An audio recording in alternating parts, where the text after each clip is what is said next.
Justice was not merely a human concern in the ancient world. It was a divine puzzle, a labyrinth of laws so intricate even the gods themselves hesitated at its gates. An enigmatic text from Mesopotamia whispers of this very challenge, declaring, "The great gods themselves stumbled in the shadow of its wisdom." What kind of legal code could bewilder the divine? We're about to unravel one of history's most fascinating mysteries, the ancient law code that doubled as a celestial riddle. This wasn't just a set of rules carved into stone. It was a mirror reflecting humanity's earliest attempts to balance order and morality, a system where earthly judgments and heavenly decrees collided. Picture this, a world where kings claimed their authority from the gods, where every verdict was thought to echo in the halls of the divine. The law code we're exploring didn't just govern theft or trade disputes, it wove together the sacred and the mundane, creating a tapestry so complex it left even the gods scratching their heads.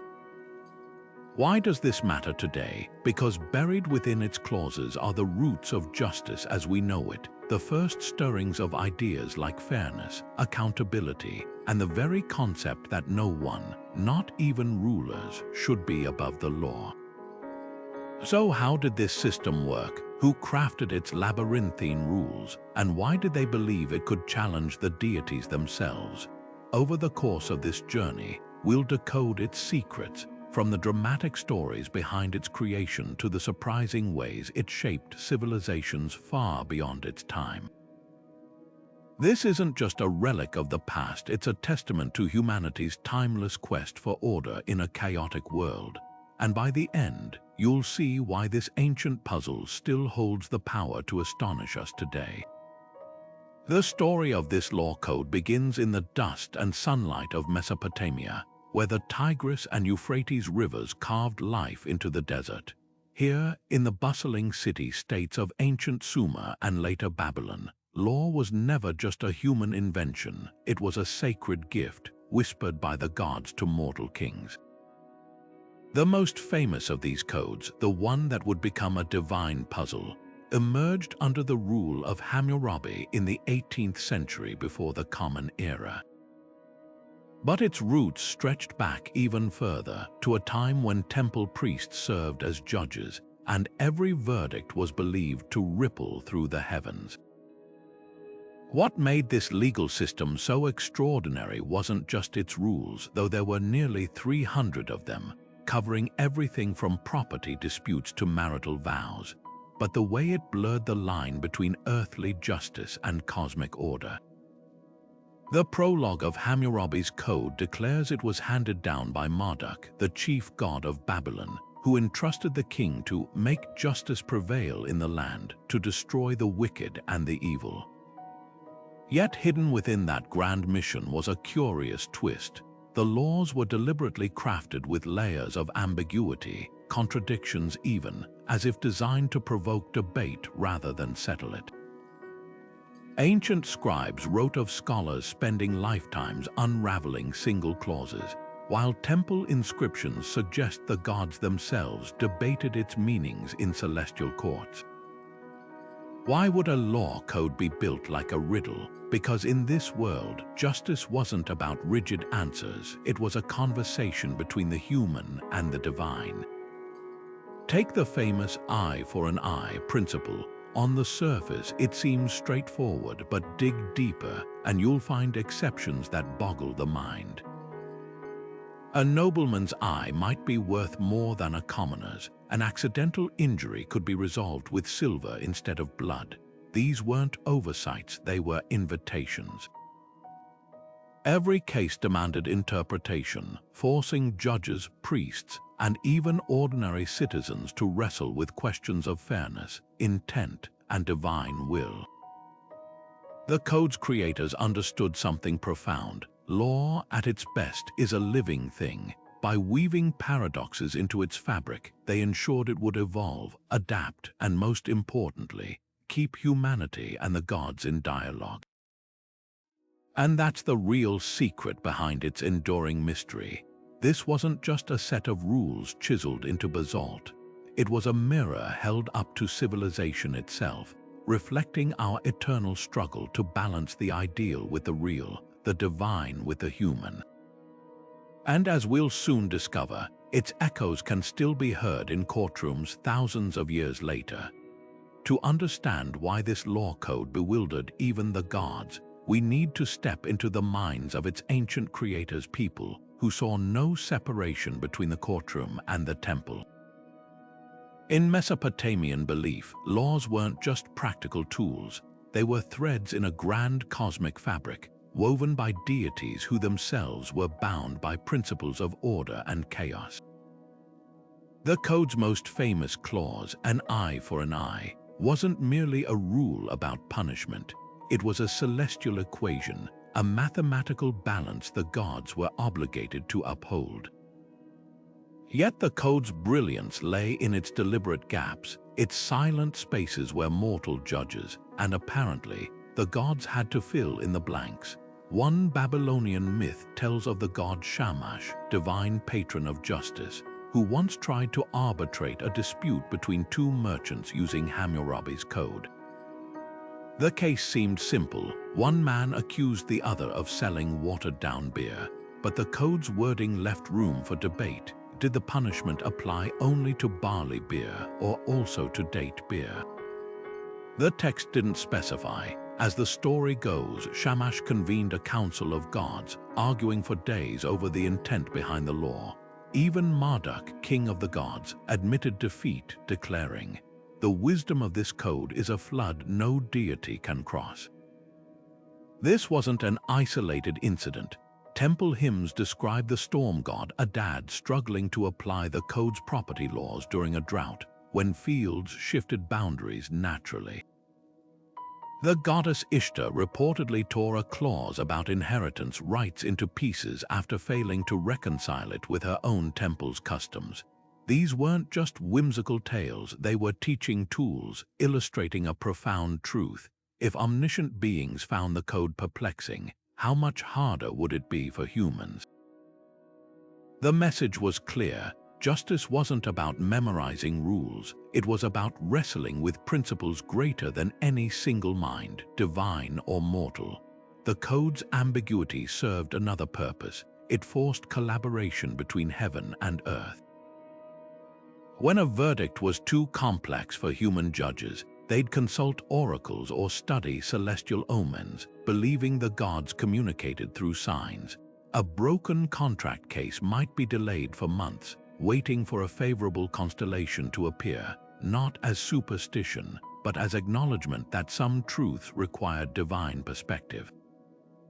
This interdependence elevated the code from legislation to something sacred, a bridge between realms. So why design a system even its divine authors couldn't master? Because true justice, the ancients believed, wasn't about control, it was about humility. By admitting that not all answers could be carved in stone, the code acknowledged a radical idea. Fairness is a journey, not a destination. And if the gods themselves needed debate and reflection to navigate it, perhaps that was the point all along. Which makes you wonder, how did ordinary people without divine wisdom dare to approach such a labyrinth? The answer lies in an unexpected place, not in the courts or temples, but in the bustling marketplaces and family homes of everyday life. The law code structure was as intricate as the cosmos it sought to mirror. Not a dry list of rules, but a carefully orchestrated symphony of clauses that danced between precision and mystery. Carved onto an 8-foot basalt stele, its 282 laws were organized not by modern categories like property or crime, but as a cascading river of thought where each eddy and whirlpool held hidden depths. The prologue alone was a masterpiece of political theology, declaring Hammurabi as the shepherd of the oppressed chosen by the gods, while the epilogue cursed future rulers who dared alter his words with divine retribution. Sandwiched between these bookends, the laws themselves unfolded in a rhythm that still baffles scholars today. What made this system extraordinary was its layered architecture. At first glance, laws about false accusations number 1 and stolen goods number 22 seem straightforward. But look closer, and you'll notice eerie symmetries, certain punishments echoing like refrains in a hymn, while other clauses deliberately contradicted each other like competing voices in a debate. The code didn't just state penalties, it wove in riddles. Take Law 196, the famous eye for an eye statute. Scroll further, and you'll find Law 200. If a man knocks out another's tooth, he pays 1/3 mina of silver. Why an eye demands literal retribution, but a tooth invites monetary compensation. The Stele offers no explanation, forcing judges to navigate these paradoxes like sailors reading stars. Unlike the rigid 12 tables of Rome or the straightforward decrees of Egypt's pharaohs, Hammurabi's code embraced purposeful ambiguity. Some clauses read like poetry. If a man opens his canal for irrigation and neglects it, and the water carries away his neighbor's field, he shall measure out grain according to the yield of his neighbor's field. Others resembled logic puzzles like Law 53, where a farmer failing to maintain his dike must compensate neighbors for lost crops, but only if the dike's collapse happened during the harvest moon. This wasn't carelessness, it was design. The code mirrored life's complexity, acknowledging that justice couldn't be reduced to binary choices. Visualize this legal system as an ancient ziggurat, each tier representing a different plane of interpretation. At the base, literal punishments for theft or assault. Higher up, symbolic gestures like the river ordeal, where accused persons plunged into the Euphrates. Survival meant innocence, drowning implied guilt. And at the summit, the unspoken understanding that some truths existed beyond human language, reserved for the gods alone. This multidimensional approach set it apart from contemporary codes, which sought clarity above all. Here, ambiguity was the point, a feature, not a bug. Now consider how these structural quirks played out in practice. A wine seller accused of overcharging could point to Law 108's fixed prices, but what if the transaction involved barley instead of silver? The code's silence on such nuances forced communities to develop something revolutionary: case law. Surviving tablets showed judges citing previous rulings like scholars debating sacred texts, creating a living tradition of interpretation.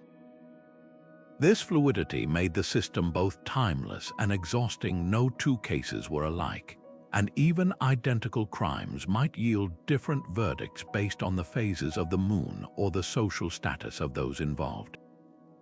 Perhaps most striking is how the code's physical form reinforced its complexity. The original Stele displayed in Babylon's temple quarter was written in Akkadian cuneiform, a script so dense that even literate citizens needed specialists to decode its finer points. The laws weren't meant to be skimmed. They demanded study, debate, and above all, humility. And that's before we reach the statutes so perplexing they sparked temple riots and celestial arguments, like the infamous ox-goring clauses, where an animal's third offense mandated its execution, but only if the owner had been warned by 3 separate neighbors. Who devised these rules, and why would a civilization risk chaos with such bewildering specifics? The answers lie in the code's most shocking revelation: its deliberate cultivation of doubt as a tool of justice. Among the code's most bewildering statutes, one law stands out like a riddle carved in stone. If a builder constructs a house that collapses and kills the owner, the builder shall be put to death. But if the collapse kills the owner's son, the builder's son must die instead. At first glance, this seems shockingly brutal until you unravel its layers. Mesopotamians saw buildings as extensions of their creators' souls. A faulty house wasn't just negligence, but a violation of divine order. The substitution of sons wasn't arbitrary. It reflected a belief that justice must balance cosmic scales, generation to generation. Yet clay tablets reveal judges often circumvented this harsh penalty by invoking technicalities, like proving the bricks were cursed by a third-party sorcerer. Then there's the infamous river ordeal laws, where an accused person would leap into the Euphrates. Survival meant innocence, drowning confirmed guilt. Modern minds might dismiss this as superstition, but ancient correspondence shows it was rarely enforced literally. Instead, it served as psychological theater. The threat alone compelled confessions, while the ritual's spectacle reinforced societal awe of the god's judgment. One letter from a merchant to his wife jokes about a rival too cowardly to face the river, opting instead to pay triple damages. This wasn't blind barbarism, it was a calculated blend of deterrence and divine theater. Perhaps the most debated statute involves a surgeon performing eye surgery. If the patient dies, the surgeon's hand is cut off. Medical texts from the period suggest this law wasn't about punishing failure, but about regulating a profession rife with charlatans. Surgeons had to publicly swear oaths to the healing goddess Gula before operating, framing their work as sacred trust rather than mere trade. A surviving lawsuit shows a surgeon successfully arguing his patient's death was destined by the stars, proving the code allowed for nuance even in its grimmest decrees. But nothing compares to the ox goring paradox. If an ox gores a man to death, the ox is killed. Yet if the ox was known to be violent and the owner failed to restrain it, the owner also dies. Unless the victim was a slave, then the owner pays 30 shekels of silver. Scholars still debate whether this was class discrimination or pragmatic economics, but temple hymns suggest a startling interpretation. The law mirrored the gods' own struggles to control chaotic forces like the bull of heaven in their myths. By holding owners accountable, the code acknowledged humanity's role as stewards of divine order. How could such laws be enforced fairly? The answer lies in what's missing. The code never mentions police or prisons. Justice relied on community consensus and the fear of divine wrath. A thief might escape human punishment, but who would risk the curse of Shamash, the sun god who saw all? This system thrived on ambiguity, forcing societies to grapple with morality's gray areas rather than reducing justice to simple binaries. And that's the real puzzle, not the laws themselves, but why a civilization would choose complexity over certainty. Unless, of course, they understood something we're only beginning to grasp, that true justice isn't about answers, but the wisdom we gain by asking the right questions. Enforcing this labyrinthine code required not just judges but interpreters, a class of scribes and priests who acted as living bridges between the divine and the mundane. Unlike modern courts with their standardized procedures, Babylonian justice unfolded in temple courtyards and market squares, where verdicts often hinged on celestial omens as much as written clauses. Surviving clay tablets reveal how a single case could spiral into theological debate. When two merchants disputed a shipment of spoiled dates, judges consulted not only the code's trade laws but also lunar calendars, seeking alignment with the goddess Ishtar's sacred number 15. The verdict: the dates were deemed touched by celestial decay, requiring their burial rather than compensation, an outcome nowhere in the written statutes. This system thrived on paradox. While Hammurabi's stele presented laws as immutable divine decrees, actual rulings show astonishing flexibility. Take the case of a widow accused of selling her late husband's land. The code strictly forbade such sales, yet temple records show she won her case by proving the land was cursed by a rival's witchcraft. The judges, unable to reconcile divine law with supernatural interference, deferred to an oracle, who declared the sale a purification by silver. Such contradictions weren't failures, they were the system's genius. By embracing ambiguity, the code allowed justice to breathe, adapting to realities no stone tablet could foresee. Ordinary citizens navigated this maze through a mix of ritual and pragmatism.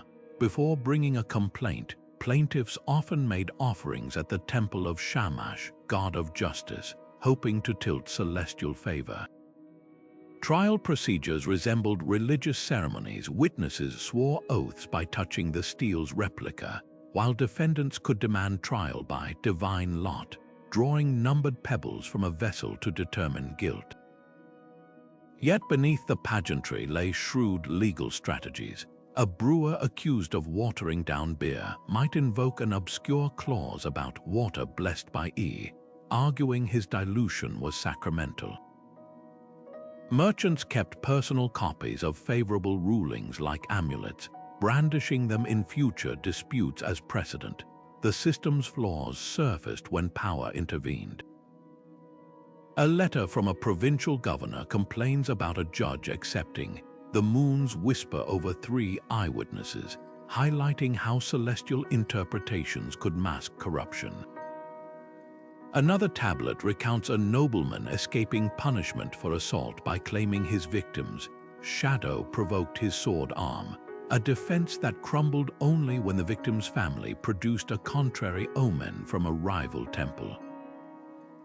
These weren't mere loopholes, they exposed the code's vulnerability to manipulation, where divine will conveniently aligned with wealth and influence. Contrast this with modern legal ideals, where contemporary systems prize clarity to prevent arbitrary rulings. Hammurabi's code wielded mystery as a tool. Its vagueness forced communal participation. Neighbors debated cases in taverns, priests scanned star charts for clues, and entire villages gathered to witness river ordeals. Justice wasn't delivered from on high, it emerged from the messy consensus of earth and heaven. That very subjectivity, frustrating as it might seem today, cultivated something remarkable, a society that saw law not as rigid authority, but as an ongoing conversation with the divine. And as we'll see, that conversation didn't end in courtrooms. It spilled into homes, fields, and even bedrooms, shaping intimate aspects of daily life in ways no modern legal code could imagine. For ordinary Babylonians, the law code wasn't just a monument in the temple district, it was the rhythm of daily life, pulsing through every transaction, argument, and oath. Imagine a farmer at dawn, inspecting the boundary marker between his field and his neighbor's, knowing that moving it even a finger's width could mean losing his hands under Law 21. Or a young bride nervously reviewing her marriage contract, aware that Clause 128 gave her the right to divorce, but only if she could prove her husband's neglect before 3 witnesses and a priest of Ishtar. The code's genius lay in how it wove itself into the fabric of existence, turning mundane moments into moral choices. Take the case of Beltoni, a tavern keeper whose story survives on a cracked clay tablet. When accused of watering down beer, a crime punishable by drowning under Law 108, she invoked an obscure clause about water blessed by E, arguing her dilution was a religious offering. The judges, stumped by her creativity, consulted temple astronomers who ruled in her favor when Venus aligned with the star of the overflowing cup. This wasn't just clever loopholing, it revealed how ordinary people learned to navigate the code's paradoxes, blending legal savvy with spiritual theatrics. Marriage contracts became masterclasses in foresight. A preserved agreement from Sippar lists 37 contingencies from infertility to demonic possession, each with meticulously calculated penalties. One clause required a husband to provide his wife with 3 silver shekels monthly for perfume, unless the river floods or the king calls him to war. Such specificity wasn't obsessive, it was survival. When a woman named Nidentu divorced her husband for taking a second wife without consent, she cited not just the code's marital laws but also an addendum about righteous anger from the goddess Nana's hymns. Her victory reshaped local customs, proving the code's power to evolve through individual courage, but the system's harshest edges cut deepest for the vulnerable. A heartbreaking letter from a debt slave named Nobu Nasir pleads with his creditor's daughter, "By Law 117, if I die under your roof, your father must compensate my family with 20 barley measures. But I beg you, let me live to harvest season." The code's cold arithmetic collided with human desperation, revealing how its divine ideals could falter in the face of hunger. Yet even here, flexibility emerged. Temple records show slaves like Nobu Nasir sometimes bought freedom through silver of the sun god, a loophole allowing them to sell prophetic dreams as divine currency. Property disputes unleashed the code's most creative interpretations. When two brothers fought over an inherited date palm grove, judges didn't just measure land, they calculated shadow rights based on the angle of the summer solstice sun. A shepherd accused of grazing his flock on another's land avoided fines by proving his sheep followed the wandering star of Dumuzi, reframing trespass as pilgrimage. These rulings reinforced a societal obsession with balance, not just of goods, but of cosmic harmony. Through it all, one principle shimmered beneath the surface: humility before the law's complexity. School tablets showed children copying legal phrases as penmanship exercises, internalizing early that justice required lifelong study. Merchants carried miniature law tablets as amulets, whispering clauses like prayers before risky trades. Even the code's harshest penalties served a pedagogical purpose. Public punishments were staged at the new moon, when darkness reminded onlookers of humanity's limited understanding. This constant dance between letter and spirit didn't just resolve disputes, it sculpted cultural values. The code's emphasis on intentionality birthed a society obsessed with motive over action.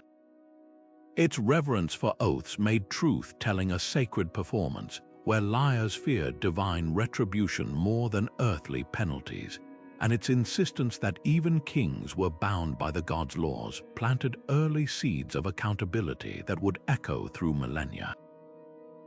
What began as celestial puzzles carved in stone became the invisible architecture of civilization, proof that the most enduring laws aren't just enforced but lived. The law code didn't just govern Babylon, it became the beating heart of its identity, a sacred script woven into the very soul of the civilization. Temples displayed miniature replicas of Hammurabi's stele alongside statues of gods, as if the two were equals in the pantheon. During the annual Akitu festival, priests donned masks representing Shamash and Marduk to ritually recite the code's prologue, their voices echoing through crowds as a reminder that justice was the foundation of cosmic order. Even children's toys reflected its influence. Archaeologists have found clay tablets with simplified laws, used as school exercises where students copied lines like, "If a man steals an ox, he shall pay 30-fold," alongside multiplication tables. This wasn't mere education, it was cultural conditioning, imprinting the code's principles into minds from childhood. Artistic depictions reveal how deeply the code permeated daily life. Cylinder seals, personal signatures rolled onto clay documents, often featured scenes of judges standing before the stele, their hands raised in oath. Murals in wealthy homes showed mythical heroes like Gilgamesh studying legal tablets alongside swords, suggesting wisdom and justice were equal marks of heroism. Most strikingly, boundary stones between properties were carved with curses invoking specific laws. May the one who moves this marker suffer the penalty of Law 21, losing his hands as the god Enlil loses the storm. The code had transcended legislation to become a language of moral and spiritual expression. oral traditions amplified its mystique. A surviving epic poem, The Debate Between the Date Palm and the Tamarisk, features the trees arguing their worth before the gods, only for Marduk to settle their dispute by quoting Hammurabi's agricultural clauses verbatim. Folktales told of humble farmers outwitting greedy landlords by citing obscure statutes, their victories celebrated in tavern songs. Even love poetry borrowed legal phrasing. One suitor's letter promises his beloved a dowry of 30 shekels, as prescribed in clause 128, but my heart offers interest compounded daily. The code's language had infiltrated romance, humor, and folklore, proving its influence reached far beyond courtrooms. Religious texts framed the laws as both divine gift and trial. The prayer of a wronged man, found in multiple temple libraries, pleads, "Shamash, you who gave Hammurabi the rod of justice, why have you made your laws a labyrinth to this humble servant?" This duality, reverence for the code's wisdom paired with frustration at its complexity, mirrored humanity's relationship with the gods themselves. New Year's rituals included symbolic trials where statues of deities were judged for failing to prevent injustice, their verdicts based on the code's principles. If even gods could be held accountable, no mortal could claim exemption. The code's endurance relied on its adaptability. When Babylon fell to the Hittites, conquerors didn't discard the laws. They hybridized them, merging clauses with their own customs. Centuries later, Assyrian kings boasted of following the path of Hammurabi while adding their own statutes. Jewish exiles in Babylon likely encountered the code, sparking scholarly debates about its influence on Mosaic laws, eye for an eye principle. Like a river absorbing tributaries, the code's essence flowed into successor cultures, its DNA detectable in legal systems from Persia to Rome.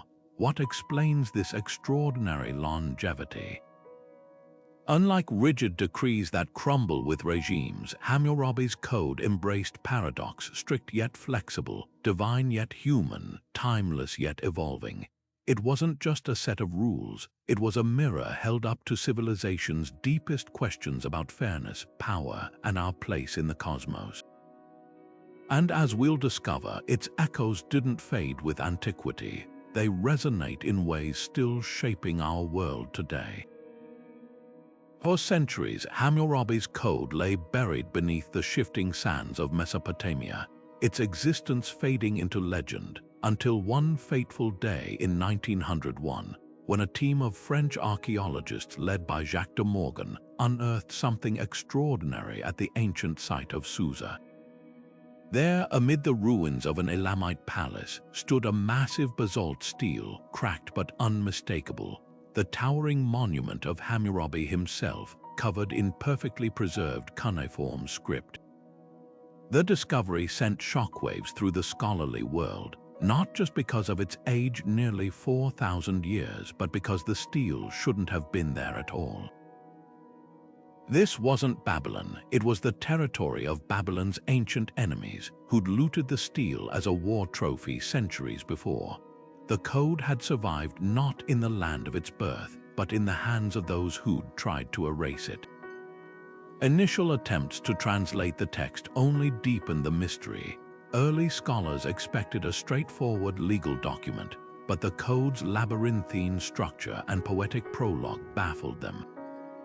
One British Assyriologist, Theophilus Pinches, spent months trying to reconcile its eye for an eye clauses with biblical parallels before realizing the laws weren't meant to be read in isolation. They formed a cosmic puzzle, where each statute reflected layers of divine and human logic.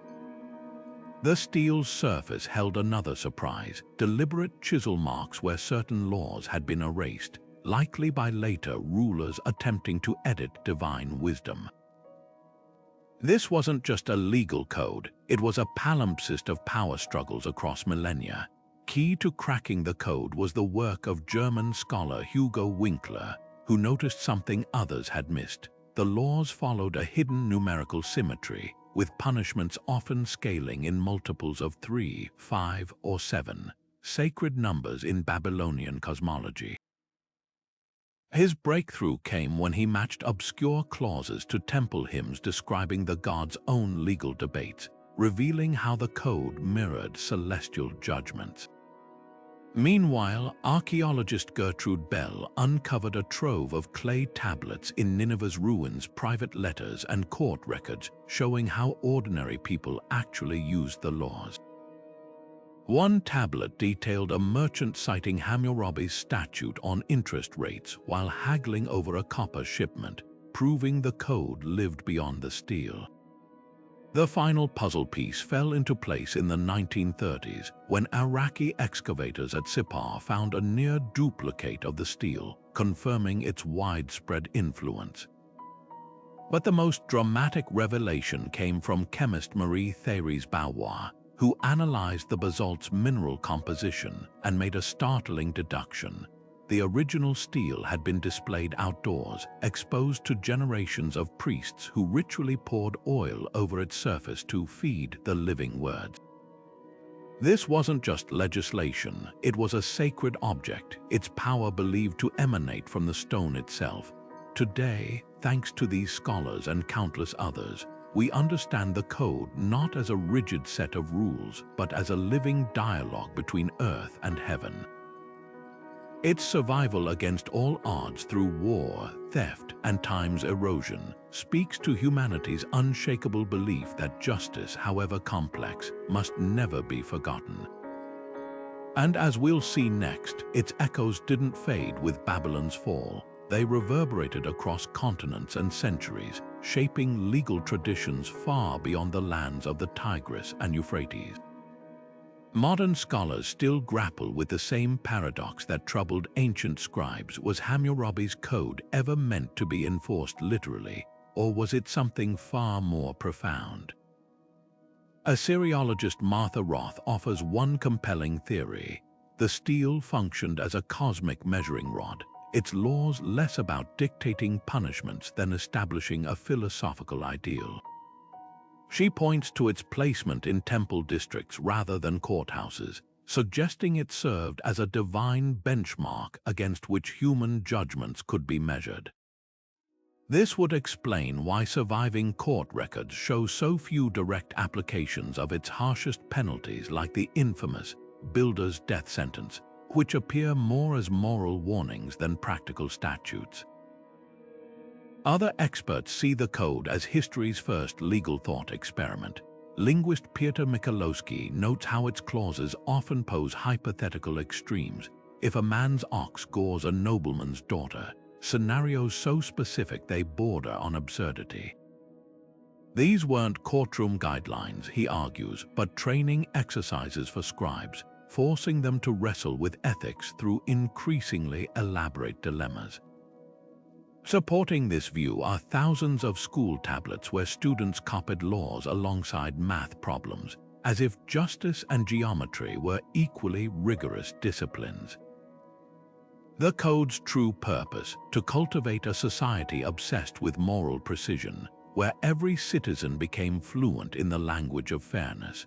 Philosopher Leo Oppenheim proposed an even more radical interpretation. Studying the stele's deliberate gaps and contradictions, he saw not oversights but invitations, a divine challenge to humanity.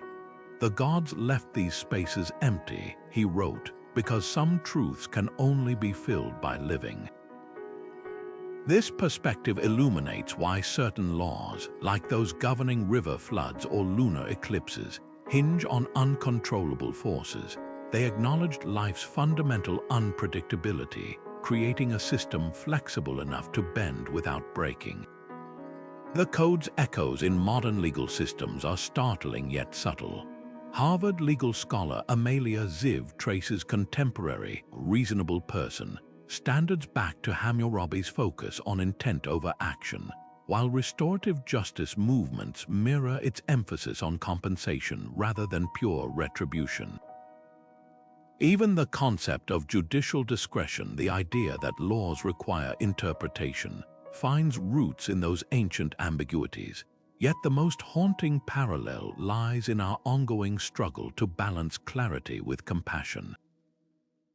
Like Babylonian judges consulting omens, modern courts still grapple with unquantifiable factors: mental state, systemic bias, even weather conditions during crimes, proving some mysteries defy rigid statutes. What remains unknowable is just as compelling. Despite decades of study, no one can say why certain laws were chiseled away on the Susa stele. Were they too controversial or simply too sacred to share? Cuneiform expert Irving Finkel believes the missing clauses may have dealt with temple secrets, hinting at a shadow legal system governing priestly castes. Others speculate about living laws passed orally among judges, creating an invisible framework that supplemented the written code, the most tantalizing gap. Hammurabi's own verdicts, while his prologue boasts of settling disputes from sunrise to sunset, not a single case bearing his personal seal has been found. This enduring enigma is perhaps the code's greatest gift. It refuses to be pinned down. Like the Babylonian gods who supposedly debated its meanings, we're left with more questions than answers. Was it law or literature, divine decree or human manifesto? The truth likely dances in the spaces between, just as it did for those ancient judges staring up at the stars, seeking wisdom in the silence. Which makes you wonder, 3,000 years from now, what fragments of our legal systems will archaeologists puzzle over, and what truths will they never uncover? The enduring mystique of Hammurabi's code lies not just in its laws, but in its very structure, a labyrinth of contradictions that has fascinated thinkers far beyond the realm of legal scholars. Modern psychologists see it as an ancient mirror of cognitive dissonance, where conflicting clauses force the mind to reconcile impossible choices. Game designers have modeled entire puzzle systems after its layered logic, crafting challenges where players must navigate ambiguous rules much like Babylonian judges. And writers from Jorge Luis Borges to Neil Gaiman have woven its themes into fiction, portraying justice as a living maze where every turn reveals new paradoxes. Take the code's influence on literature. Borges' short story, The Lottery in Babylon, imagines a society where laws change randomly, echoing Hammurabi's deliberate ambiguities. The protagonist muses, like the gods of old, our legislators leave gaps for interpretation, knowing certainty would collapse the system. Similarly, Gaiman's American Gods features a Mesopotamian deity quipping, "The best laws are those even gods can't cheat," a direct nod to the code's celestial puzzles. These aren't mere references, they're proof of how the code's essence, justice as an unsolvable riddle, resonates across millennia. In psychology, researchers studying moral decision-making have coined the Hammurabi effect, the phenomenon where people given contradictory ethical guidelines perform better in crisis situations than those with rigid rules. One Stanford experiment presented subjects with a modernized version of the ox-goring paradox.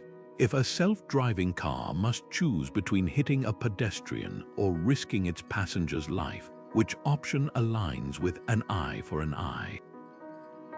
Participants who grappled with the ambiguity demonstrated more nuanced reasoning than those given clear-cut guidelines, suggesting the code's design cultivates deeper moral cognition. Game designers have taken this principle to heart. The award-winning puzzle game, Heaven's Vault, explicitly models its alien legal system on Babylonian law, requiring players to interpret fragmented statutes where context changes meanings. Lead designer John Ingold admitted, "We wanted players to feel like they were deciphering Hammurabi's stele, where every clue raises 3 new questions." Even blockbuster franchises like The Legend of Zelda incorporate the code's spirit with shrine puzzles that reward creative interpretation over rote solutions. But the code's greatest metaphorical power emerges in contemporary legal debates. Consider the modern trolley problem discussions in AI ethics. They mirror the ox-goring clauses with eerie precision. Or the way international courts handle cultural conflicts, where Western notions of individual responsibility collide with communal accountability, just as Babylonian law balanced personal fault with cosmic balance. The code's legacy reminds us that the messiest dilemmas often defy binary solutions, requiring not just judgment, but humility in the face of complexity. This brings us to the practical wisdom hidden in its contradictions. The code teaches that systems too rigid become brittle, while those too vague invite chaos. Its true genius was in striking that balance, offering enough structure to guide, but enough mystery to provoke thought. In an age of polarized certainties, perhaps what we need most is a return to that ancient humility, the recognition that some questions aren't meant to be answered, only lived. Hammurabi's code offers a startling lesson for our modern age. The most durable systems of justice aren't those that claim perfection, but those that acknowledge their own limitations. Consider how the code's architects wove ambiguity into its very fabric, not as a flaw, but as a feature. When modern governments draft legislation, they strive for airtight clarity, fearing loopholes. Yet Babylon's lawmakers embraced paradox, understanding that life's complexities defy rigid categories. This ancient wisdom whispers a counterintuitive truth. Sometimes the strongest laws are those that bend. Take humility in governance. The code's prologue doesn't boast of infallibility. It frames Hammurabi as a shepherd chosen by the gods precisely because he recognized his own need for divine guidance. Contrast this with contemporary politics, where leaders often present policies as absolute solutions. A clay tablet from Mari records a Babylonian official admitting to his king. The case of the merchant's disputed silver has no clear answer in the Stele's words. We must consult the stars and the elders. This wasn't weakness, it was institutionalized humility, a recognition that some truths require collective wisdom. Yet the code also warns of complexity's pitfalls. Its infamous ox-goring statutes, where an animal's third offense required 3 separate warnings from neighbors, became so convoluted that even temple scribes produced contradictory commentaries. Sound familiar? Modern legal systems groan under the weight of overlapping regulations, where simple disputes require teams of specialists to navigate. The Babylonians discovered what we're relearning. When laws become too intricate, they risk obscuring justice rather than serving it. This tension between flexibility and clarity plays out in today's transparency movements. Digital activists push for laws written in plain language, searchable databases of court rulings, all tools that would have dazzled ancient scribes. But Hammurabi's code suggests transparency alone isn't enough. Its original stele stood in public view, yet its meanings remain debated because true justice involves interpretation, not just access. Perhaps the ideal lies in combining modern openness with ancient acknowledgement. That fairness requires both sunlight and shadow, both rules and the wisdom to know when they fall short. The code's influence rippled far beyond Babylon. Jewish scholars in exile likely encountered it, possibly shaping Mosaic law's famous eye for an eye principle, though with a crucial difference. Where Hammurabi's version varied penalties by social class, Leviticus applied them equally, reflecting the code's ideas while refining its ethics. Roman jurists borrowed its concept of proportional damages. Byzantine emperors modeled their legal reforms on its structure, and Islamic scholars preserved its emphasis on witness testimony. Even the Magna Carta's promise that no ruler is above the law echoes Hammurabi's epilogue, where future kings are warned against altering his decrees. What makes these echoes remarkable isn't just their longevity, but their adaptability. Like a river splitting into delta channels, the code's principles nourished diverse legal traditions while losing none of their essence. French revolutionaries studying cuneiform translations found inspiration for their equality before the law ideal, while American founding fathers debated its balance between fixed rules and judicial discretion. The common thread, an understanding that justice must be both anchor and sail firm enough to hold society steady, yet flexible enough to navigate uncharted waters. So could any legal system ever be perfect? The Babylonians would likely chuckle at the question. Their code wasn't a finish line, but a starting point, an invitation to keep questioning, keep refining, keep recognizing that the pursuit of fairness is itself a sacred act. In an era of polarized certainties, that might be its most enduring gift, the courage to say we don't know, and the wisdom to keep seeking answers anyway. Traces of Hammurabi's code ripple through legal history like whispers across millennia, not always in direct imitation, but in the unmistakable resonance of its ideas. Consider the Hittite laws from Anatolia, written centuries later, where fines replace blood vengeance for assault, echoing Babylon's shift from tribal retaliation to measured restitution. Or the stark parallel in the Hebrew Bible's book of Exodus, where an eye for an eye appears nearly verbatim yet with a revolutionary twist. Unlike Hammurabi's class-based penalties, Mosaic law applied the principle equally to all. This wasn't mere coincidence. Scholars like Raymond Westbrook argue that Jewish scribes in Babylonian exile likely encountered the Stele's teachings, adapting its framework while refining its ethics. The code's structural DNA traveled further than its creators could have imagined. Persian administrators under Cyrus the Great adopted its model of publicly displayed laws, engraving decrees on mountain cliffs where caravans passed. Roman jurists, though proud of their 12 tables, quietly borrowed the concept of proportional damages, the idea that punishment should mirror the harm caused. Even the Byzantine Empire's Justinian Code, often hailed as Rome's legal masterpiece, retained Hammurabi's theatrical blend of divine authority and earthly pragmatism. Justinian's opening proclamation could have been lifted from Babylon. The imperial majesty should be not only adorned with arms but also armed with laws. But the most unexpected survivals lie beyond the courtroom. Islamic Sharia law's emphasis on witness testimony mirrors the Babylonian requirement of multiple corroborating accounts, a safeguard against false oaths. Medieval European guild statutes copied the code's meticulous craftsmanship clauses, holding builders accountable for shoddy work centuries later.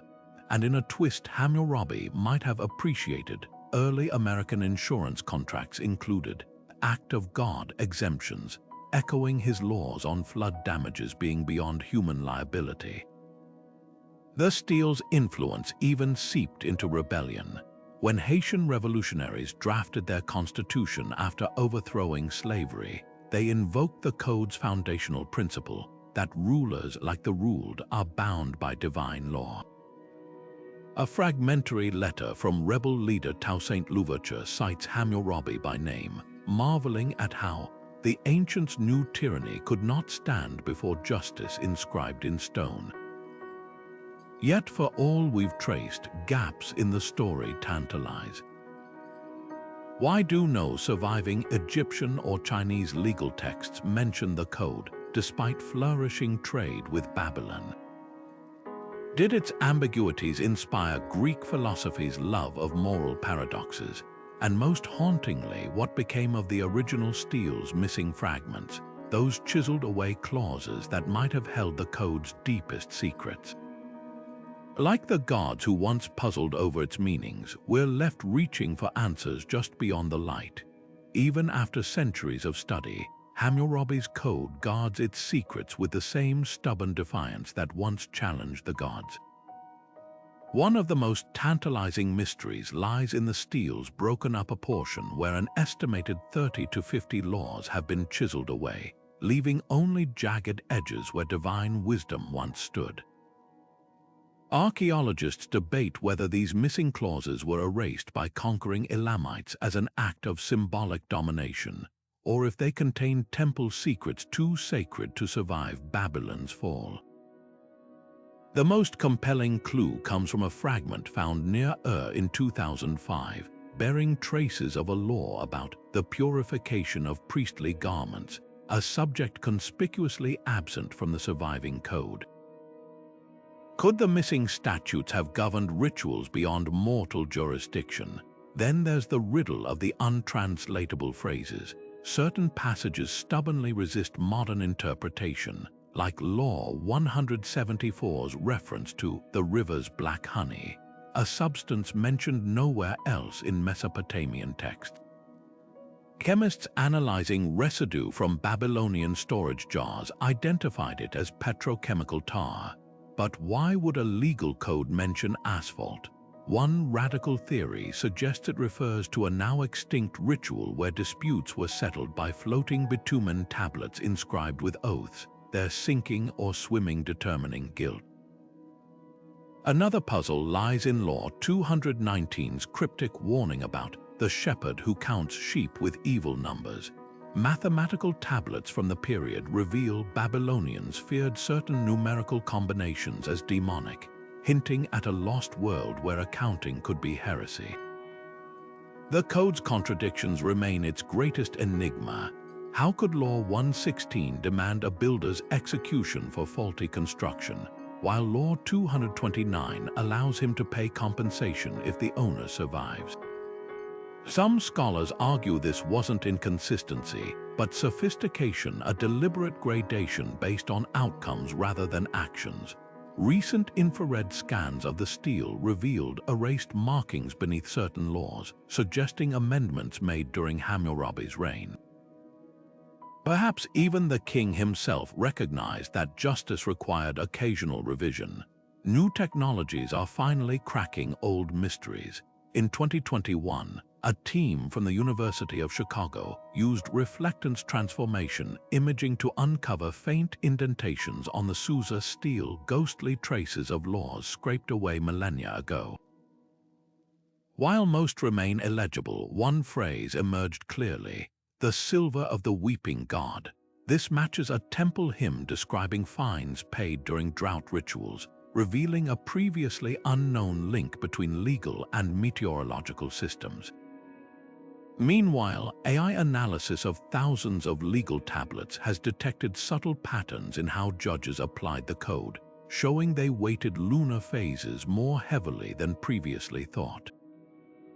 A case involving stolen livestock was 70% more likely to end in restitution rather than mutilation during the waxing moon. For modern enthusiasts, the code's mysteries aren't locked away in museums, they're alive in digital forums where amateur epigraphers collaborate on translating newly surfaced fragments. The British Museum's Citizen Archaeologist project lets anyone tag cuneiform signs in uploaded tablet photos, with 17 participant discoveries incorporated into official research last year alone. One teenager in Oslo recently matched a private collector's fragment to a gap in Law 82 about midwives' liability, proving crowdsourcing can still rewrite history. And for those craving hands-on experience, universities from Yale to Heidelberg now offer summer programs where students reenact Babylonian trials using 3D printed replicas of the Stele, debating cases under the stars as judges once did. What makes these gaps more than academic curiosities is how they mirror our own legal system's unresolved dilemmas, the spaces where laws falter before life's complexity.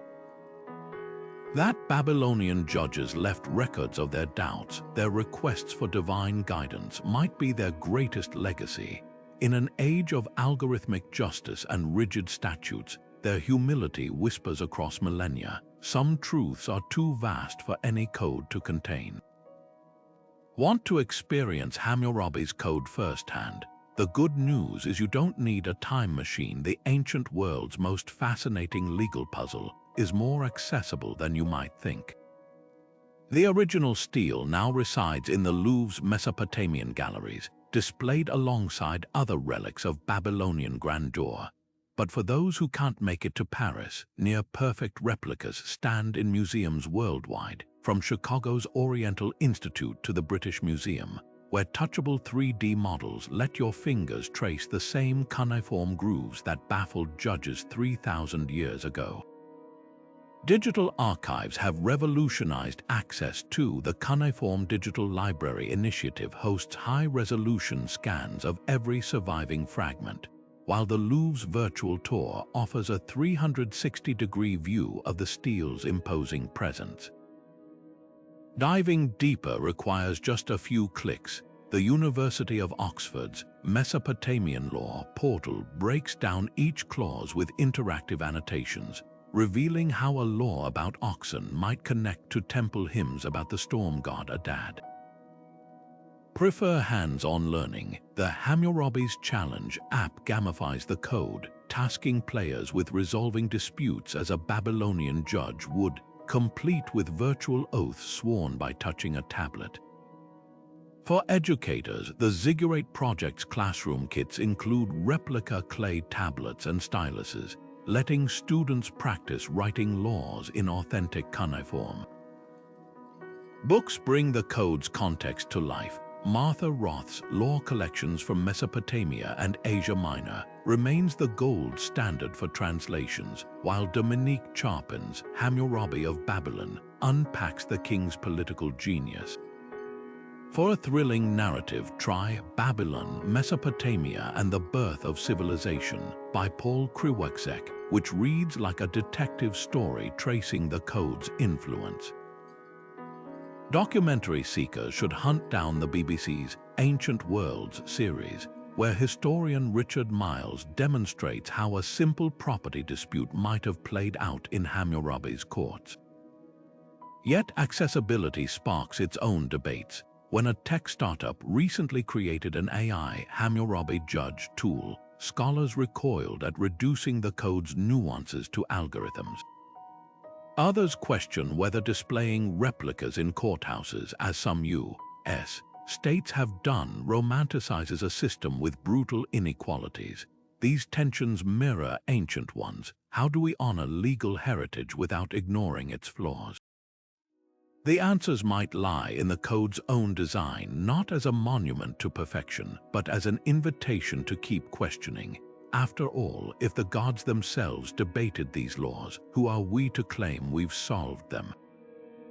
Hammurabi's code continues to spark fierce debate among legal scholars and ethicists today, not just as a historical artifact, but as a mirror held up to our own struggles with justice.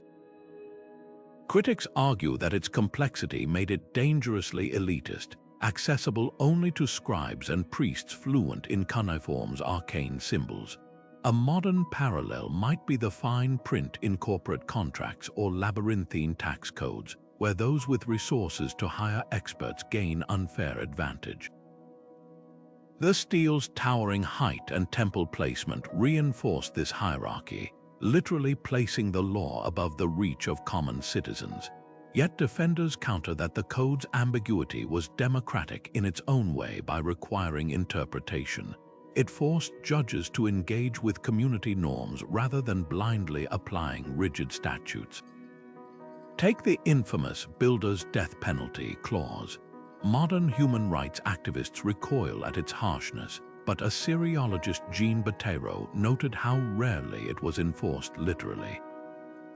Court records show builders often escaped execution by proving they'd followed ritual protocols like laying foundation bricks during auspicious constellations. This loophole wasn't arbitrary. It reflected a belief that cosmic forces could override human fault. Similar debates rage today over three strikes laws and mandatory minimums. Do rigid punishments ensure fairness, or strip judges of needed flexibility? The code's defenders point to its nuanced gradations. A nobleman's eye might be worth more than a laborer's, but the law also recognized situational factors like intent and provocation, concepts modern courts still grapple with. Education reveals the code's most surprising legacy. While its original elitism is undeniable, schooling in cuneiform was reserved for the elite. Modern classrooms have repurposed its puzzles as teaching tools. Law professors from Yale to Tokyo use Hammurabi's clauses to train students in statutory interpretation, while ethics courses debate whether its class-based penalties were pragmatic, recognizing societal roles, or unjust, codifying inequality. High school history teachers stage mock trials where teens argue cases using the code's paradoxes, discovering first-hand how ancient judges balanced letter and spirit. Even children's museums feature simplified versions, like the Children's Museum of Indianapolis' Stele of Justice exhibit, where kids weigh cases about stolen honey cakes using replica laws. This educational revival highlights the code's enduring genius. It treats justice not as a static set of rules, but as an ongoing conversation. When a group of Finnish game designers created the Code of Hammurabi, the board game, they didn't simplify its contradictions, they embraced them.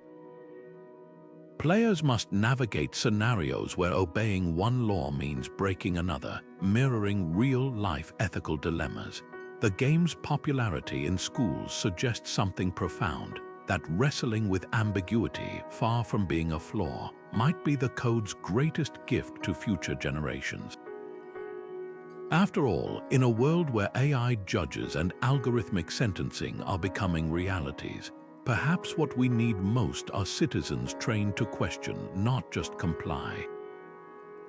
Walk into any law school classroom today, and you might witness something unexpected: students hunched over clay tablets, painstakingly translating 4,000-year-old laws not just as a history lesson, but as training for modern legal practice. Professors from Harvard to Oxford have turned Hammurabi's code into the ultimate critical thinking exercise, forcing future lawyers to confront a radical idea: that ambiguity might be the soul of justice. At the University of Chicago, Dr. Seth Richardson runs a famed seminar where students reenact Babylonian trials, armed with replica steles and cuneiform dictionaries. The catch: half the laws they're given contain deliberate errors, missing clauses, altered penalties, forcing them to argue cases with incomplete information. It's chaos at first, Richardson admits. Then they realize this mirrors real litigation, where statutes never cover every scenario. The code teaches them to think in principles, not just precedents. Beyond law schools, the Stele's puzzles have invaded unexpected disciplines. Comparative religion classes at Yale analyze how its eye for an eye principle diverges from Buddhist karma or Christian forgiveness. Mathematics departments explore the code's use of base 60 numerals, the same system behind modern minutes and degrees, while ethics courses debate whether its class-based penalties were pragmatic social engineering or institutionalized inequality. At MIT's Media Lab, students once programmed an AI to resolve code-inspired dilemmas, only to find the algorithm struggling with the same paradoxes that stumped Babylonian judges. The machine kept demanding clearer rules, said Professor Ravi Sundaram.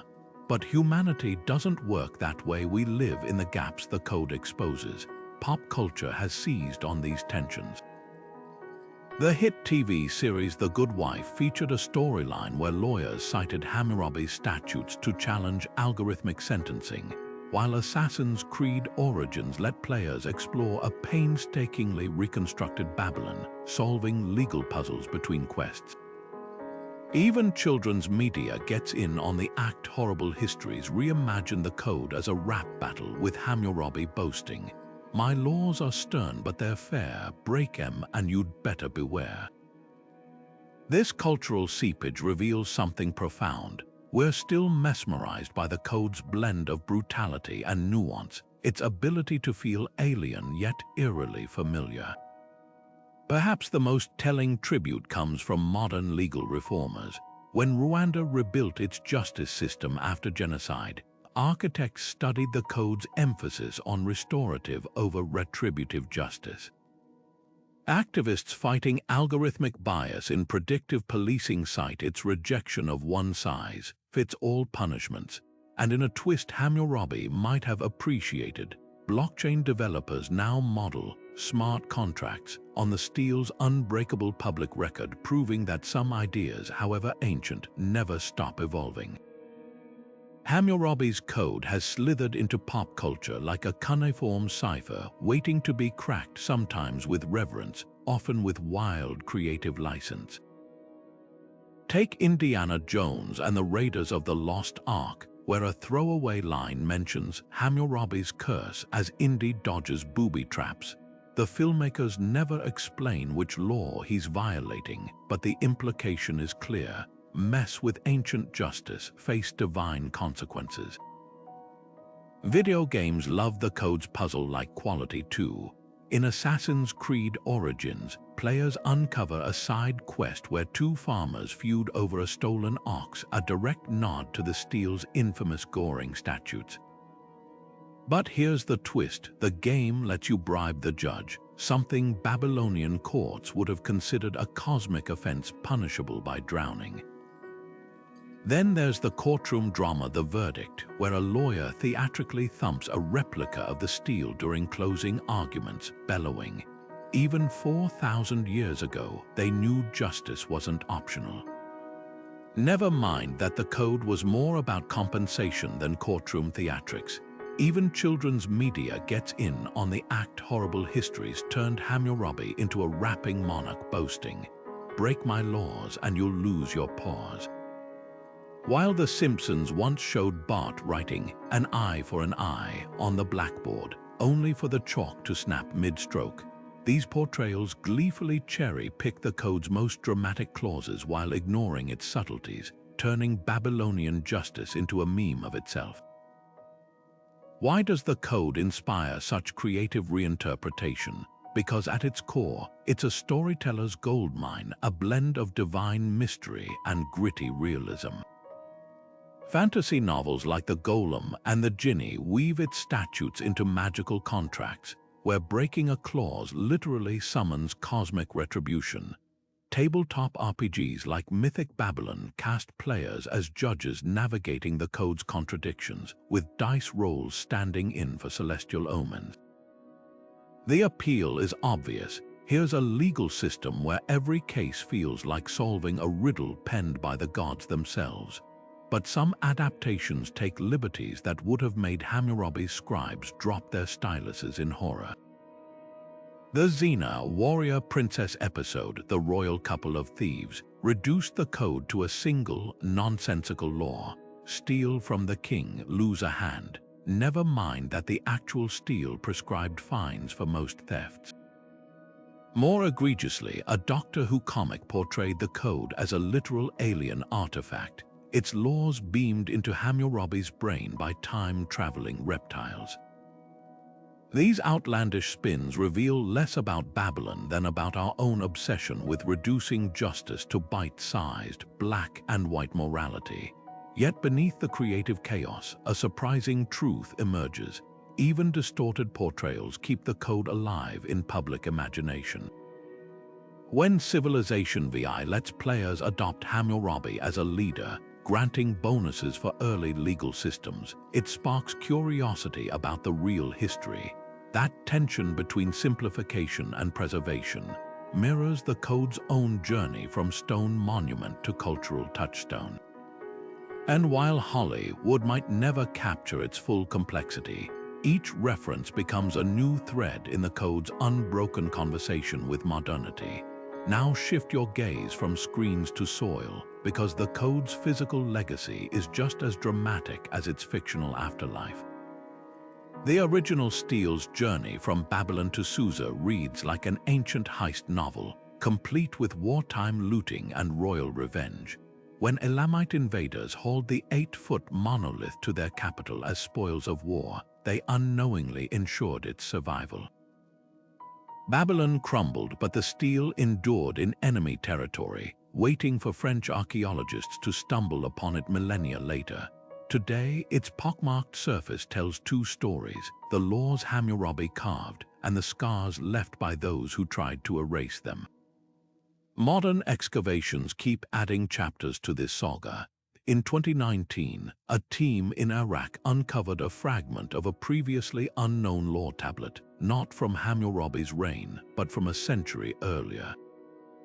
Its wording was nearly identical to clauses on the stele, proving the king didn't invent his laws from whole cloth. He refined, repackaged, and most importantly, immortalized them in stone.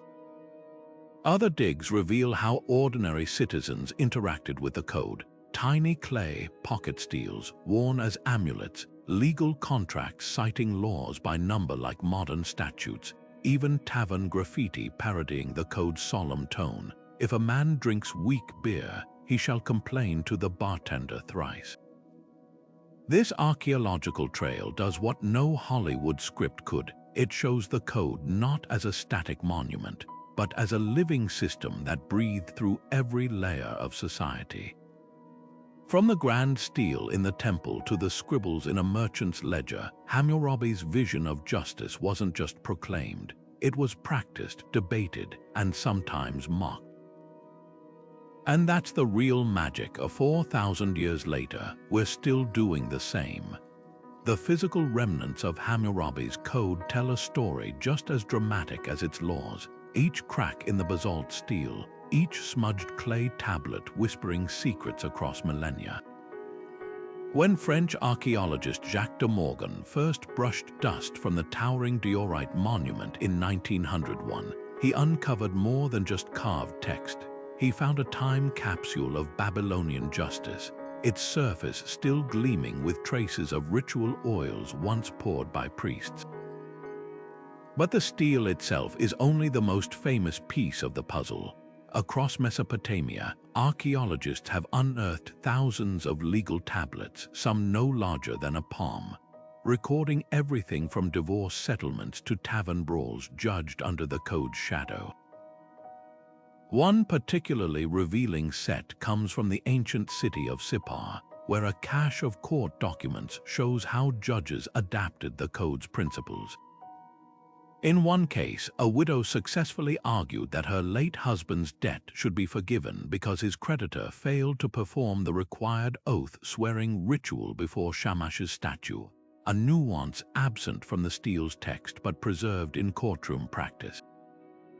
Modern technology has peeled back layers invisible to the naked eye.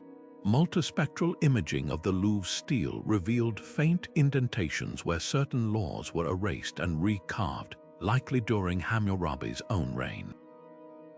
Even more startling, three-dimensional scans detected microscopic tool marks showing the monument was originally painted traces of blue lapis and red ochre still clinging to the cuneiform grooves.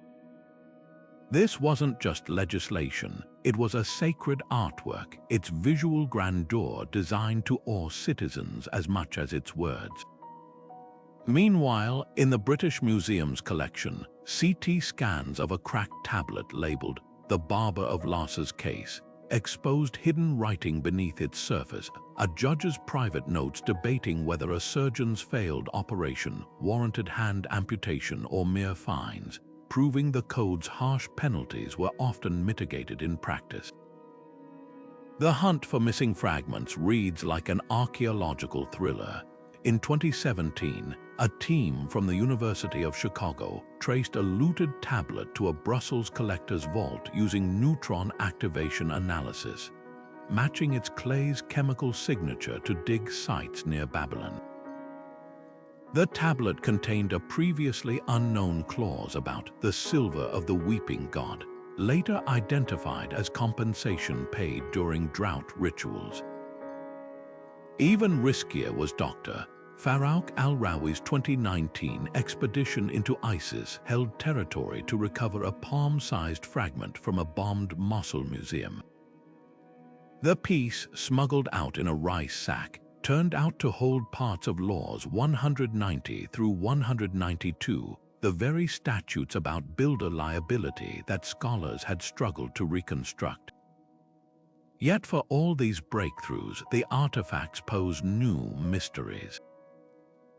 Why do some legal tablets from reference the older Stele of Eshnana, suggesting Hammurabi's code had predecessors now lost to time? How did tiny pocket steles, miniature law tablets worn as amulets, function in daily life? And most perplexing of all, why does the original Stele's back contain precisely 282 chiseled dots, matching the number of laws but arranged in a pattern matching no known constellation? These physical remnants force us to rethink the code's nature. It wasn't just words on stone, but a living system interacting with ritual objects, temple architecture, even celestial events. When judges consulted star charts before verdicts or litigants touched miniature steles while swearing oaths, they weren't just following procedures, they were weaving law into the fabric of the cosmos. Now comes an even greater challenge, deciphering what these artifacts actually say. The code's Akkadian cuneiform is notoriously slippery. A single wedge-shaped mark can mean life, arrow, or divine wrath depending on context. Early translators stumbled over phrases like "the river shall prove him," missing that this referred to trial by water ordeal. Even today, scholars debate Law 207's cryptic mention of the oath of the god's weapon, some interpreting it as swearing on a mace, others as invoking divine retribution. The deeper we dig, the clearer it becomes. Understanding Hammurabi's world requires not just reading his laws, but hearing them as his people did, where every verdict echoed in the heavens and justice itself was written in the stars. Translating Hammurabi's code is like trying to solve a 4,000-year-old crossword puzzle where every clue is written in disappearing ink. The Akkadian language itself presents the first formidable barrier, a dead tongue written in wedge-shaped cuneiform that hadn't been spoken for millennia when archaeologists began deciphering it. Take the word awilam, often translated as man or free citizen. Early scholars assumed this referred to all male citizens equally, until temple records revealed it specifically denoted landowners who paid taxes to the crown, a distinction that completely reshaped interpretations of property laws. Then there's the verb napashu, which can mean to breathe, to be absolved, or to pay interest, depending on whether it appears in legal, religious, or economic texts. One mistranslated term in Law 42 about irrigation rights once led scholars to believe farmers were required to sing hymns to their canals, when in reality they were simply obligated to maintain the waterways during specific lunar phases. The code's poetic structure adds another layer of bewilderment. Legal texts today strive for clarity, but Babylonian scribes loved wordplay and double meanings.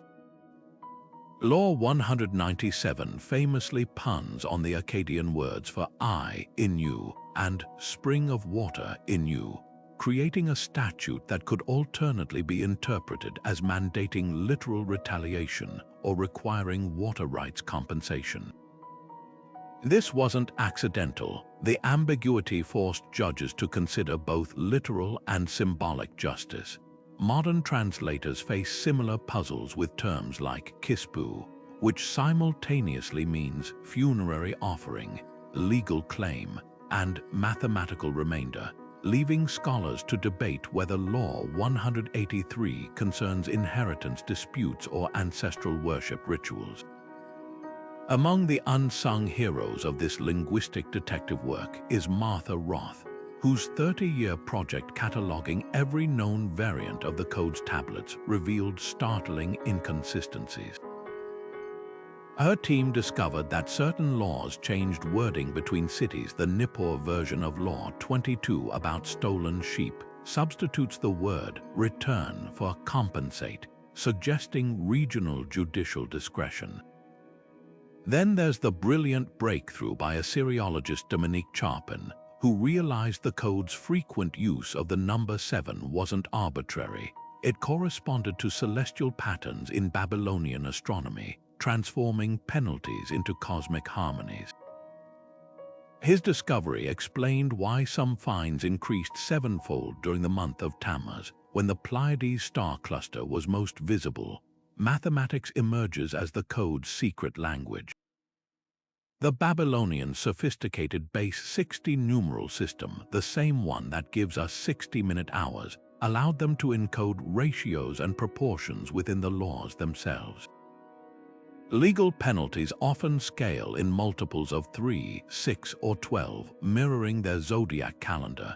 Take the famous 30-shekel fine for injuring a slave, not an arbitrary sum, but precisely half the 60-shekel penalty for injuring a nobleman, reflecting their rigid social hierarchy. Even the Stele's physical dimensions encode mathematical wisdom. Its height-to-width ratio matches the Babylonian approximation of the square root of 2, a sacred geometric proportion in temple construction. This numerical precision wasn't just practical, it was theological, binding earthly justice to celestial order through the universal language of mathematics. Now imagine holding a cuneiform stylus, trying to press these multilayered meanings into wet clay. The very act of writing the laws became a performative ritual, each wedge-shaped impression carrying weight beyond its literal meaning. Modern computers can replicate the characters, but we're still learning to read between the lines, where the true genius of Hammurabi's code whispers in the spaces between the wedges. Hidden beneath the surface of Hammurabi's laws lies a numerical symphony, a carefully orchestrated dance of sacred geometry and cosmic mathematics that transforms cold stone into a celestial calculator. The Babylonians didn't just record laws, they encoded them using the same base 60 numeral system that shapes our modern clocks and compasses. Look closely at the penalties: 30 shekels for injuring a slave, 60 for a nobleman, threefold restitution for stolen temple offerings. These aren't arbitrary figures, they're multiples of sacred numbers tied to the zodiac and lunar cycles. Law 196's eye for an eye sits precisely at the numerical midpoint of the Stele's 282 clauses, positioned like the fulcrum of a cosmic scale balancing justice between heaven and earth. Astronomical patterns whisper through the code's structure. The 6 sections mirror the 6 visible planets known to Babylonian astrologers, while the total number of laws, 282, aligns with the days in 9 lunar months, a period sacred to fertility goddess Ishtar. Most startling is Law 13's penalty of 5 shekels for striking a priest, a sum matching the interval between Venus's appearances as morning and evening star. Recent algorithmic analysis by Cambridge researchers revealed even deeper synchronicities. When laws are mapped onto a star chart using their numerical order as coordinates, key statutes about property boundaries align with constellations used for ancient land surveys. Modern cryptographers have tested the code for hidden ciphers, employing techniques from frequency analysis to fractal geometry. In 2018, a team from MIT ran the entire text through pattern recognition software, uncovering repetitive sequences that correspond to temple hymns about divine justice. The most compelling discovery came from Tokyo University, where linguists found that spacing between certain wedges in the cuneiform script encodes ratios matching the dimensions of Babylon's ziggurats, suggesting the stele itself might be our architectural blueprint in disguise. These mathematical marvels raise profound questions about the code's true purpose. Was it legislation or something closer to a cosmic interface, a tool for harmonizing human society with celestial order?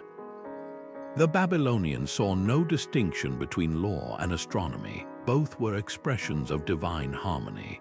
When judges consulted star charts before verdicts, They weren't practicing superstition but higher mathematics, seeking alignment with what they called the measured justice of the gods. This fusion of numbers and morality challenges modern notions of justice as purely rational. For the Babylonians, fairness wasn't abstract, it was as calculable as the trajectory of Jupiter, as measurable as the angle of a shadow at solstice. Their system reminds us that every legal framework, no matter how precise, ultimately rests on unprovable axioms, whether divine will or human rights. The real genius of Hammurabi's code may lie not in its answers, but in its fearless embrace of the unknown, its acknowledgement that some equations like true justice can never be fully solved. At its core, Hammurabi's code wrestles with a dilemma that still haunts legal systems today. Can justice ever be absolute, or is it forever entangled with human imperfection and divine mystery? The Stele's laws oscillate between two visions of order, one where fairness is mathematical and precise, another where it slips through human fingers like sand. Consider Law 128, which allows a wife to divorce her negligent husband, a startlingly progressive clause for its time. Yet right beside it, Law 132 condemns an accused woman to drowning unless she swears innocence before the gods. This paradox wasn't inconsistency, it was an acknowledgement that justice requires both structure and humility before the unknown. The code's treatment of intent versus outcome reveals a sophisticated moral calculus. Law 53 punishes a negligent farmer whose collapsed dike ruins a neighbor's crops, but only if the failure occurred during harvest season. Why this seasonal distinction? Babylonian cosmology held that autumn floods were acts of the storm god Adad, beyond human control. The law distinguished between preventable mistakes and cosmic chaos, carving out space for both accountability and grace. Modern tort law echoes this principle with its reasonable person standard, yet we've lost the code's poetic integration of natural forces into legal reasoning. Where contemporary courts see weather as mere circumstance, the Babylonians viewed it as divine testimony. Artistic depictions of the code across history reveal how these philosophical tensions captivated civilizations far beyond Mesopotamia. A 9th-century Byzantine manuscript portrays Hammurabi receiving laws from Shamash not on a mountain like Moses, but in a celestial courtroom where deities debate each clause. The Renaissance painter Pietro della Vecchia imagined the stele as a living entity. His 1640 oil painting shows cracks in the stone bleeding light, symbolizing how rigid laws fracture when applied to human complexity. Even modern installations like Joseph Kossuth's neon sculpture, The Laws of Babylon, play with cuneiform's angular forms, their flickering light suggesting how justice appears solid until examined closely. The code's most radical insight may be its embrace of doubt as a virtue. Unlike modern legal systems that prize airtight statutes, Hammurabi's scribes intentionally crafted gaps, like Law 219's mysterious shepherd who counts sheep with evil numbers. These weren't oversights, but invitations for each generation to reinterpret principles in changing contexts. A surviving temple hymn describes Marduk himself pausing mid-judgment to consult lesser gods, declaring, "The wise ruler knows when to say I do not know." This humility before complexity feels strikingly contemporary in an age of algorithmic justice, reminding us that true fairness might require less confidence in systems and more reverence for the unquantifiable. From ancient hymns to modern art, the code endures not as a fossil but as a mirror. Every era sees its own struggles reflected in those weathered cuneiform lines, our endless dance between order and empathy, between the laws we carve and the chaos we can't control. The Stele's true legacy isn't in its answers, but in its courage to ask questions that still reverberate. Can fairness be measured? Who gets to decide, and when the letter of the law clashes with the spirit, do we serve justice best by obeying or by daring to rewrite? From the moment Hammurabi's code was carved into basalt, it became more than law. It transformed into a canvas for artistic imagination. The original Stele itself was a masterpiece, its top tier depicting the sun god Shamash handing the rod and ring of justice to Hammurabi, their figures framed by rays that mirror the cuneiform wedges below. This wasn't just decoration, it was theological theater, visually binding divine authority to earthly rule. The symbolism here is deliberate. Shamash's throne rests on a mountain patterned like a ziggurat, while Hammurabi's gesture, one hand raised in prayer, the other receiving the laws, echoes the posture of temple statues conducting rituals. Even the stone's material carried meaning. Diorite, imported from distant Magan, signified permanence in a civilization acutely aware of life's fragility. Centuries later, artists across cultures would reinterpret these motifs with startling creativity. Assyrian ivory carvers smuggled coded references into palace reliefs. One 9th century BC panel from Nimrod shows a king holding a tablet while standing on a lion, subtly equating legal authority with Marduk's mythic victory over chaos. Persian miniature painters of the Safavid era depicted Solomon's court borrowing Hammurabi's iconography, blending Islamic and Mesopotamian legal ideals. The most unexpected adaptation might be a 16th century Ethiopian psalter, where King Zara Yacob receives stone tablets from the archangel Michael in a scene that lifts its composition straight from Babylonian seal carvings. Modern artists confront the code's paradoxes head-on.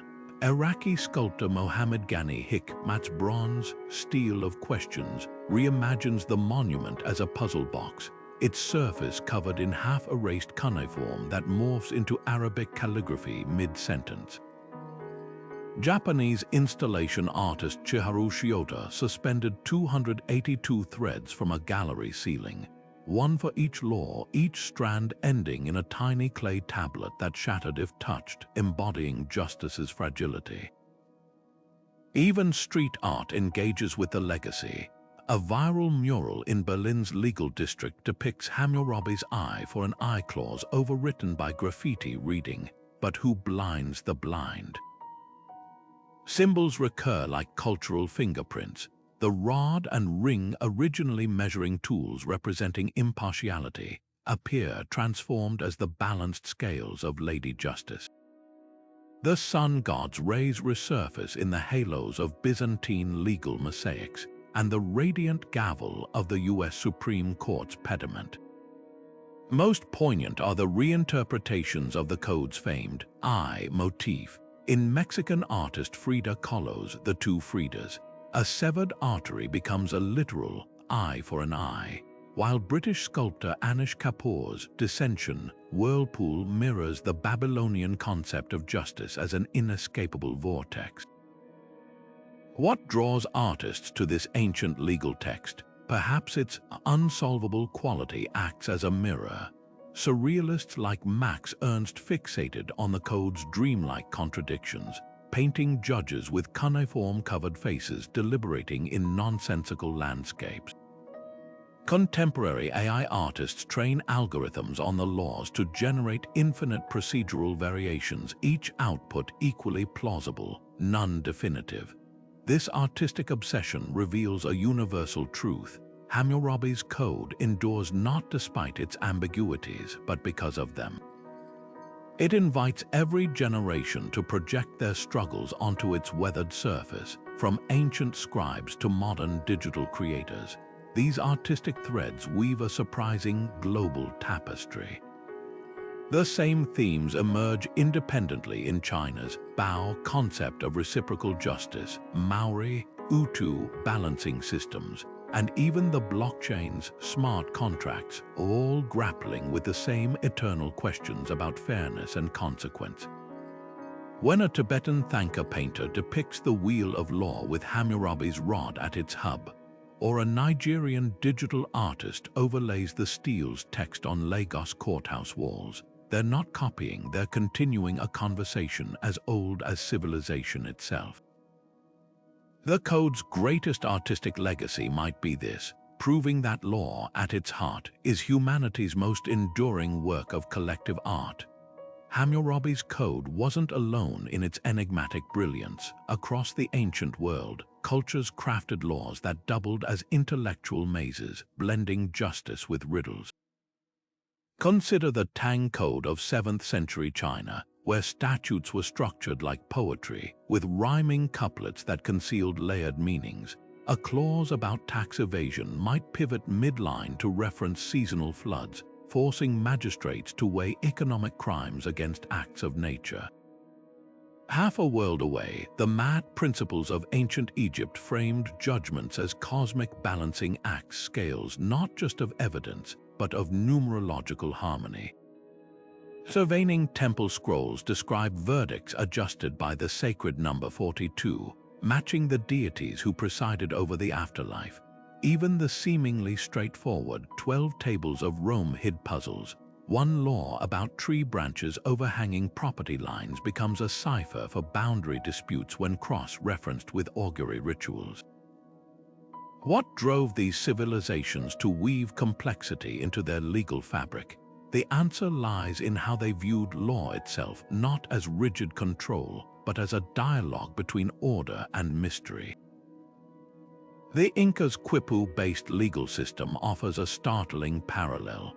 Judges used knotted cords to record cases, where the color, spacing, and twist direction encoded not just verdicts, but the philosophical reasoning behind them. A red knot might signify bloodshed, but its position relative to a gold thread could indicate whether the violence was justified by celestial omens. Like Hammurabi's contradictions, these knots forced interpreters to hold multiple truths simultaneously. Perhaps the most haunting echo comes from India's Arthashastra, a 4th century BC treatise that reads like a legal chess game.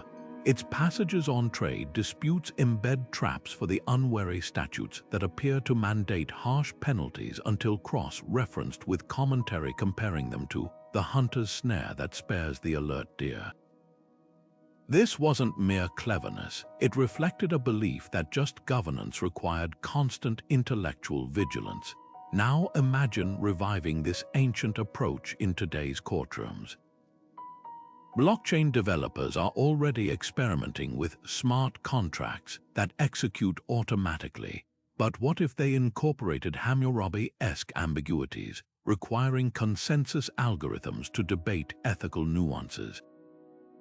Or consider restorative justice programs in New Zealand, where Maori concepts of utu reciprocity create fluid resolutions echoing Babylonian compensation rituals.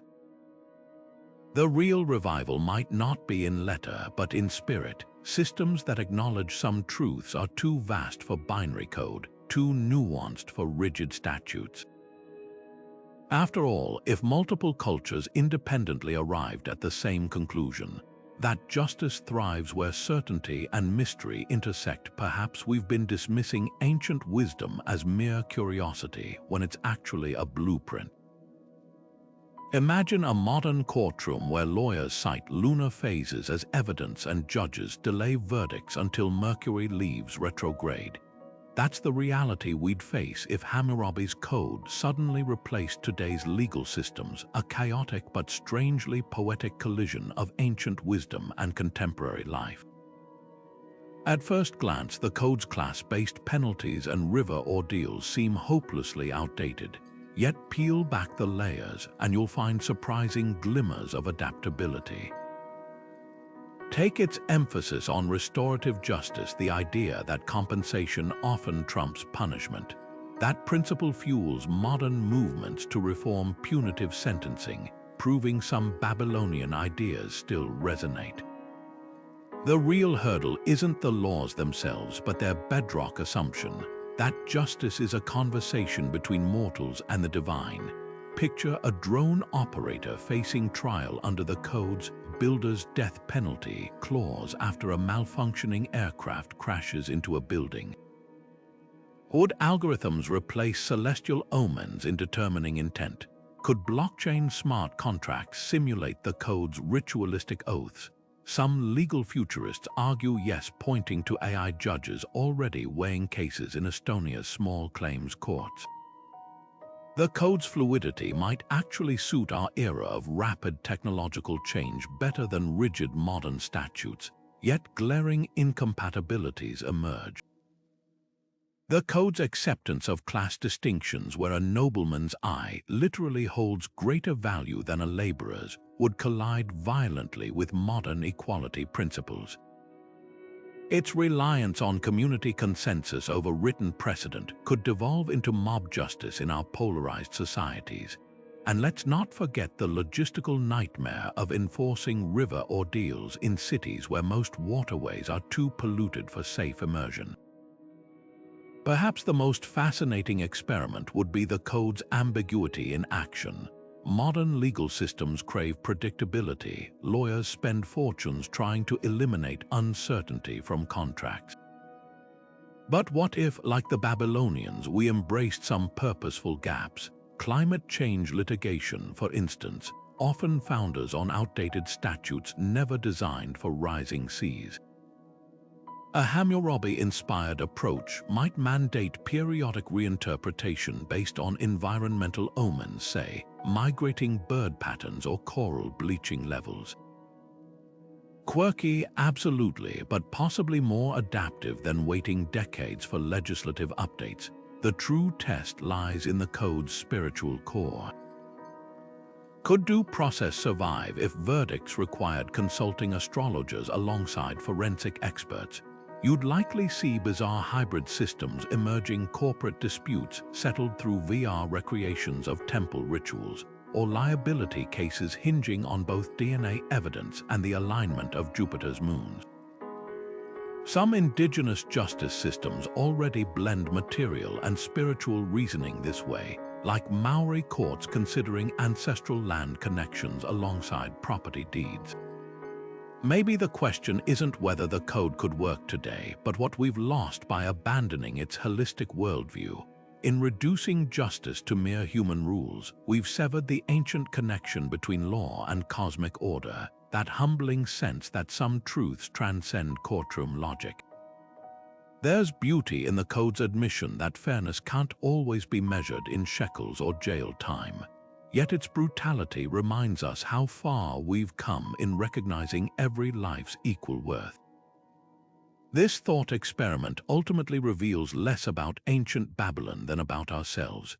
Our discomfort with the code mirrors our unease with ambiguity in an age craving black and white answers. Its potential revival, whether as philosophical inspiration or AI training data, challenges us to ask, have we overcorrected from mystery to mechanization? The answer, like the code itself, probably lies somewhere in between. 4,000 years after its creation, Hammurabi's code still captivates us, not as a relic, but as a mirror reflecting humanity's eternal dance between order and mystery. What makes this ancient legal puzzle so endlessly fascinating isn't just its intricate laws or divine pretensions, but how it embodies the very essence of justice itself, a fragile balance of clarity and ambiguity, power and humility, human reason and cosmic wonder.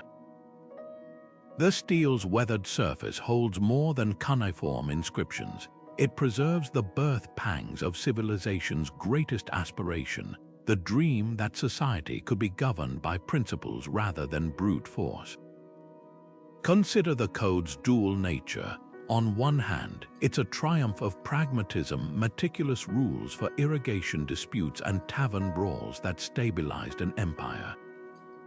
Yet simultaneously, it's a theological labyrinth where every verdict rippled through the heavens. This wasn't contradiction, but genius. By binding mundane transactions to celestial order, the Babylonians crafted something revolutionary, a system where stealing a loaf of bread wasn't just a crime against a baker, but a tear in the fabric of divine harmony. Modern legal scholar Martha Roth captures this perfectly. Hammurabi didn't write laws, he composed a symphony where every clause was a note in the god's own song of justice. The code's true lesson lies in its embrace of the unknown. Unlike modern legislators who chase airtight statutes, Hammurabi's scribes intentionally wove gaps into their legal tapestry, spaces where judges, priests, and even ordinary citizens had to wrestle with unanswerable questions. That humility before complexity feels startlingly relevant today, as artificial intelligence and quantum computing challenge our own legal frameworks. The Babylonians understood something we're relearning, that justice can't be reduced to binary code because human morality will always contain multitudes. Perhaps most poignant is how the code's harshest edges were softened by time. Archaeologists find verdicts where judges sidestepped mutilation penalties through creative interpretations, or plaintiffs leveraged celestial omens to escape debt slavery. These weren't failures of the system, but proof of its resilience, a reminder that even the most rigid laws bend when pressed by compassion. As Assyriologist Jean Bottero observed, the steel's unyielding diorite bore the fingerprints of countless hands seeking mercy in its cracks. We're left with a haunting question from the code's own epilogue, whispered across millennia. Let any oppressed man who has a cause come before my image and read my inscribed words. May he find what is just, not certainty just. In that distinction lies the code's enduring power. It invites us to keep seeking, keep questioning, keep balancing the scales with both precision and wonder. So what do you think? Was this ancient puzzle a divine gift, a political tool, or something stranger still? Share your theories below, and if you've enjoyed unraveling history's enigmas with us, don't forget to subscribe. The past has many more mysteries waiting